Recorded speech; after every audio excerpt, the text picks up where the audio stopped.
Dina est la fille de Jacob et de sa femme Léa dans l'histoire de la Bible, et elle est devenue célèbre à la suite d'une tragédie.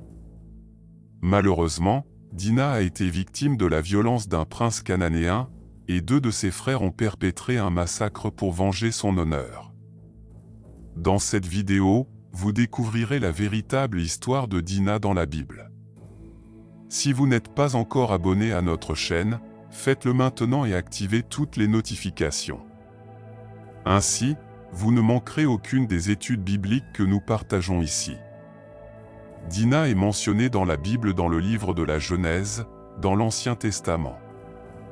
La signification exacte du nom de Dina est incertaine, car différents groupes sémites utilisaient des noms similaires. Toutefois, de nombreux interprètes soulignent qu'en akkadien, le nom Dina signifie probablement juger, dérivé de la racine désignant la justice. Au chapitre 34 de la Genèse, la Bible raconte que lorsque Jacob vivait près d'une certaine région, Dina sortit pour rendre visite aux femmes qui s'y trouvaient. D'après le contexte du récit biblique, il apparaît que Dina marchait seule. À ce moment-là, un prince du pays nommé Sichem, fils de Hamor, vit Dina et fut attiré par elle. Il a agi de manière lâche et déshonorante, prenant l'initiative d'avoir des relations sexuelles avec Dina, ce qui l'a humiliée. Le texte biblique est très clair pour décrire l'attitude terrible de l'homme qui, dans le chapitre 34 de la Genèse, entre les versets 1 et 2, l'auteur biblique rapporte « En ce temps-là, Dina, la fille de l'homme, avait vu Dina et avait été attirée par elle. En ce temps-là, Dina, la fille que Jacob avait enfantée, sortit pour voir les filles du pays.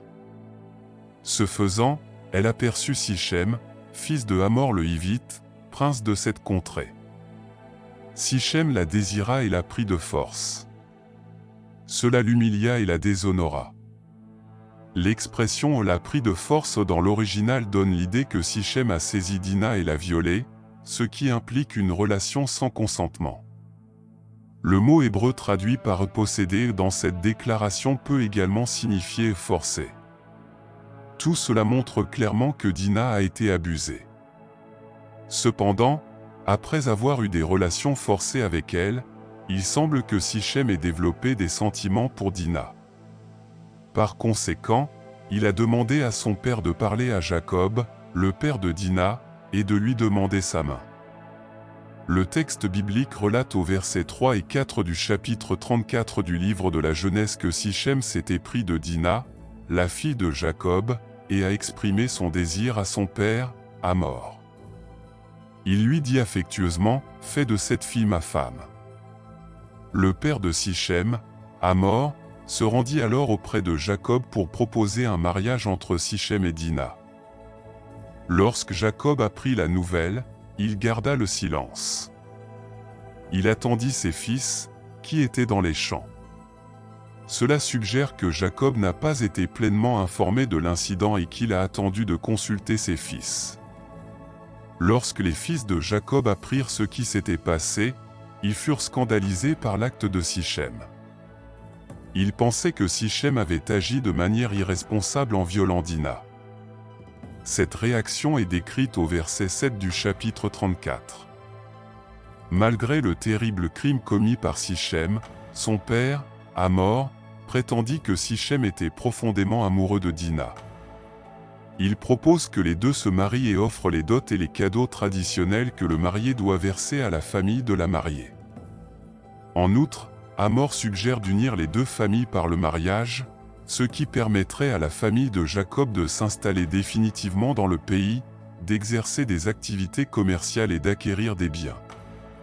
Cependant, cette proposition profiterait aussi grandement aux Sichemites, car les enfants d'Israël deviendraient leurs plus proches alliés. En d'autres termes, les Sichemites ont vu l'opportunité d'un arrangement avantageux qui servirait leurs propres intérêts. L'union avec les enfants d'Israël pouvait apporter la richesse aux Sichemites. Cependant, cette alliance représentait un danger important pour la communauté de l'Alliance, car elle ferait des Sichemites des alliés proches des Israélites. Cela pourrait menacer l'intégrité de la communauté de l'Alliance et éventuellement conduire à une assimilation culturelle non désirée. Avant qu'Abraham ne se mêle aux Cananéens et ne devienne un seul peuple avec eux, la Bible raconte que les fils de Jacob entendirent les paroles affectueuses du père de Sichem et firent semblant d'être intéressés par sa proposition. Cependant, ils ont astucieusement imposé aux Sichemites la circoncision de tous les hommes comme condition d'acceptation de l'accord. Ce n'est qu'à cette condition qu'il y aurait une intégration économique et sociale entre eux. Sans hésiter, les Sichemites accédèrent à la demande des fils de Jacob et rassemblèrent rapidement les hommes de leur ville. Ils leur firent part de la condition imposée par les fils de Jacob et leur expliquèrent les avantages sociaux et économiques que cette union apporterait à tous. Les hommes de la ville acceptèrent la proposition des fils de Jacob et tous se firent circoncire. Cependant, le troisième jour, alors que les hommes se sentaient très faibles à cause de la douleur de la circoncision, Siméon, Lévi et leurs frères envahirent la ville des Sichemites et tuèrent tous les hommes par l'épée, y compris le prince et son père. Les fils de Jacob pillent ensuite la ville et s'emparent de ses biens et de sa maison. À ce stade, de nombreux commentateurs suggèrent que Dina était peut-être déjà mariée à cet homme, puisqu'elle a été enlevée de sa maison. En outre, les fils de Jacob pillent le village de Sichem et s'emparent de tous les biens de la région. Ils ont également fait prisonniers les femmes et les enfants de la ville. Lorsque Jacob apprit les actions de ses fils, il fut profondément troublé par leur attitude imprudente, qui plaçait sa famille dans une position hostile à l'égard des Cananéens. Saviez-vous que le fait de chercher à se venger pouvait entraîner de graves représailles de la part des autres peuples de Canaan? En d'autres termes, en cherchant à se venger, Jacob était conscient qu'il risquait de compromettre toute possibilité d'établir une relation pacifique avec les Cananéens. Cela le mettrait, lui et sa famille, en danger permanent dans ce pays.